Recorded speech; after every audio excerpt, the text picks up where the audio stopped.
పొందుకునే గొప్ప ధన్యతమైన మాకు దయచేయమని, మీరే మహిమ ఘనత ప్రభావాలు పొందుకోమని క్రీస్తు పేరిట మనం వేడుకొనిచున్నాం తండ్రి. ఆమేన్. ఆమేన్. క్రీస్తునందు ప్రియమైన సంఘస్థులారా, ఒక మాట గమనించండి.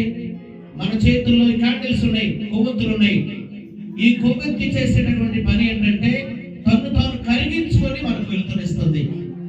అది కరిగిపోతూ మనల్ని వెలిగిస్తుంది. మన ప్రభువైన యేసయ్య కూడా తను తాను అర్పించుకొని ప్రాణత్యాగం చేసి మనందరికీ రక్షణ ఇచ్చి మన హృదయాలను ఈ వెలుగు ద్వారా వెలిగించాడు. మన హృదయాలని క్రీస్తు వెలుగు ద్వారా నింపబడాలి. క్రిస్మస్ లో మనమందరము క్రీస్తు యొక్క వెలుగులో నడిచిపోవాలి. ఆయన అంటున్నాడు, నేను లోకమునకు వెలుగై ఉన్న ప్రకారముగా మీరు కూడా వెలుగై ఉండాలి. ఈ క్యాండిల్స్ వెలుగునకు సూచన. ఈ క్యాండిల్ యేసయ్య తన ప్రాణ త్యాగం చేసినప్పుడు దానికి సూచన. ఇది కరిగించుకొని అంత కరిగిపోయి మనకు వెలుగునిచ్చి ఆ తర్వాత కనపడకుండా పోతుంది. యేసయ్య కూడా మనందరి కొరకై తన్ను తాను అర్పించుకొని ప్రాణత్యాగం చేసి రక్షణ ఇచ్చి పరలోకానికి వెళ్ళాడు. ఆ వెలుగుతో మనం కూడా నింపబడాలని మీ యొక్క వర్తమానాన్ని మీ అందరికీ కూడా నేను తెలియజేస్తున్నాను.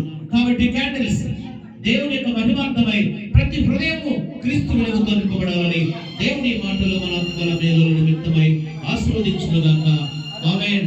చిన్న ప్రార్థన. Happy happy Christmas. Happy happy Christmas. Merry merry Christmas. Happy happy Christmas. Merry merry Christmas. Happy happy Christmas.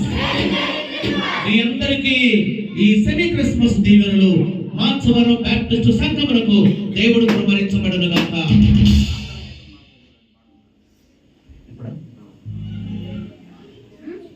ప్రార్థన గీతం. జై